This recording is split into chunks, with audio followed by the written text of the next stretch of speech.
Hora Sede, semangat pagi. Selamat datang kembali di rumah kami. Selamat pagi buat seluruh Eda yang lagi di rumah, yang lagi beres-beres, yang lagi masak, yang lagi siapin daring buat anak-anak sekolah. Aku hari ini akan menemani aktivitas Eda, khususnya pagi ini, sambil menyemangati Eda untuk kita sama-sama bersih-bersih. Nah, hari ini aku mau bersih-bersih rumah dulu sebentar. Terus aku mau lanjut membersihkan 2 kamar mandi yang ada di rumah ini. Yuk terus ikutin ya. Jangan lupa tetap like dan subscribe supaya aku semakin semangat bersih-bersihnya. Setiap pagi sebelum anak-anak bangun tidur, aku memang harus bersih-bersih rumah dulu, Eda. Nah, berhubung rumah kami mini dan sederhana, jadi tidak boleh ada kata malas buat aku untuk bersih-bersih rumah selalu.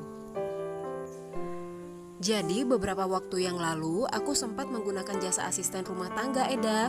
Masa kerjanya kurang lebih selama 12 bulan. Namun setelah itu aku merasa sepertinya kurang efektif karena aku sendiri adalah ibu rumah tangga dan tidak bekerja. Jadi aku bisa punya waktu lebih banyak lagi dan memang harus lebih ekstra lagi untuk menjaga anak-anak sendirian, juga sekaligus bersih-bersih dan mengurus rumah tangga sendiri secara mandiri. Menurutku semua ada nilai tambah dan nilai kurangnya. Kalau aku menggunakan jasa ART, aku lebih terbantu di rumah gitu ya, mengurus anak-anak dan mengurus rumah tangga juga. Tapi kalau tidak ada ART pun sebenarnya aku bisa dan lebih bisa menghemat uang, Eda, menurutku. Jadi budget yang tadinya harus untuk ART bisa aku simpan untuk masa depan anak-anak. Lumayan ya. Nah, by the way, sebentar lagi aku akan mengajak Eda untuk bersih-bersih kamar mandiku. Jadi yuk terus temenin aku ya. Nah, ini kamar mandi pertama yang akan aku bersihkan ya, Eda. Kamar mandi ini adalah sekaligus kamar mandi utama yang emang bawaan dari perumahan.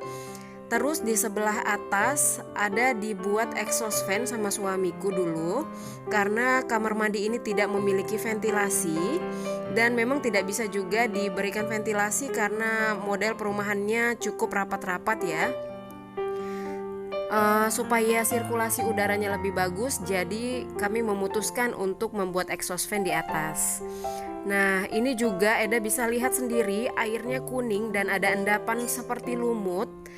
Dan juga di keran air ini kami memasang filter. Filter ini aku beli di Indo-Indo, harganya Rp20.000 saja. Karena sifat air di Pekanbaru ini memang seperti ini, Eda, berlumut dan kuning, juga agak beraroma jika musim hujan. Nah, biasanya aku membersihkan kamar mandi ini hanya menggunakan 2 alat, yaitu brush. Biasanya juga ada sikat-sikat yang bertangkai, terus sama cairan keras VXL ini khusus untuk membersihkan porselen. Lanjut ke cerita tentang asisten rumah tangga tadi ya, Eda.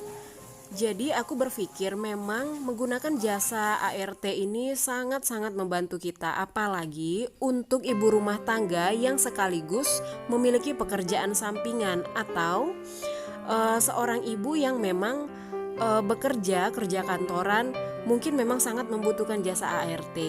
Namun bagi aku pribadi, jika kita masih memiliki tenaga dan memiliki banyak waktu di rumah, tidak ada salahnya untuk bisa kita kerjakan sendiri. Jadi kita bisa lebih menghemat dan badan kita juga lebih sehat ya, sepertinya, karena kita bisa gerak sana sini.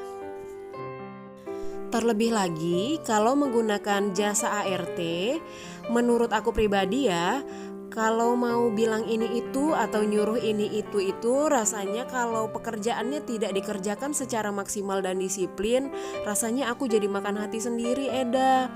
Nah, kalau aku yang kerjakan sendiri, biasanya aku punya rasa kepuasan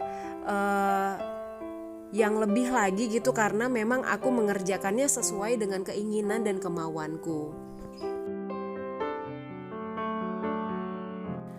Oh iya, Eda, saranku kalau Eda mau membersihkan kamar mandi menggunakan cairan yang agak keras seperti VXL ini, Eda harus menggunakan bahan pelindung tangan atau sarung tangan seperti yang aku pakai saat ini supaya kulit tangan Eda tidak kering dan terasa agak panas. Nah, lanjut sekarang aku mau bersihkan kamar mandi yang ada di dalam kamarku. Kamar mandi ini memang agak sedikit lebih besar.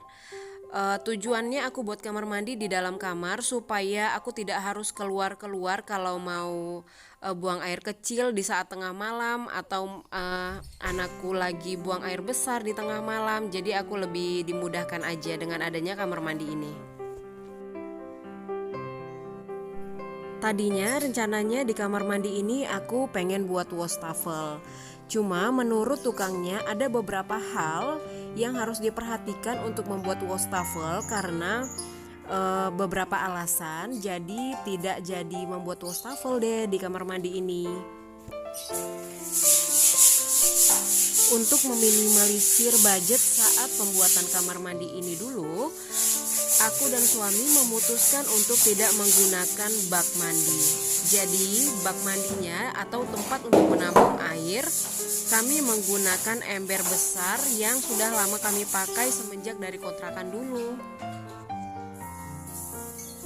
Khusus untuk kamar mandi, aku sukanya kamar mandi yang selalu wangi. Jadi aku selalu menambahkan kamper atau pewangi ruangan.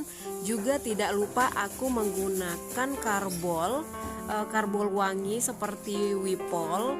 Selalu sedia di dalam kamar mandi, baik kamar mandi di dalam kamar maupun kamar mandi utama di luar. Balik lagi cerita tentang IRT ya Eda. Jangan bosan-bosan ya. Jadi aku juga sempat menggunakan jasa laundry. Cuma laundrynya hanya nyetrika aja. Karena kalau nyuci aku agak risih kalau ngelondri di luar. Jadi kalau nyetrika itu dulu aku sempat nganter-nganter setrikaan pakaian ke laundry selama 3 tahun kurang lebih. Jadi belakangan ini aku memutuskan untuk nyetrika sendiri aja. Jadi aku bisa lebih menghemat biaya dan lebih maksimal untuk mengerjakan pakaian-pakaian khususnya pakaian kerja suami ya yang butuh perhatian khusus. Nah, jadi Eda jangan heran ya kalau melihat tangan dan kakiku agak sedikit berotot tanpa nge-gym. Tidak ada salahnya ya, intinya tidak ada salahnya menggunakan jasa ART ataupun tidak. Yang penting kita bisa mengerjakannya secara maksimal. Baik, sekian dulu sharingku hari ini Eda seputar ART dan sekaligus bersih-bersih kamar mandi. Semoga Eda terinspirasi dan semoga bermanfaat. Dan semoga kita bisa terus menjaga kebersihan di rumah khususnya ya. Sampai ketemu di vlog berikutnya. Sampai jumpa, Mauliate. Bye-bye.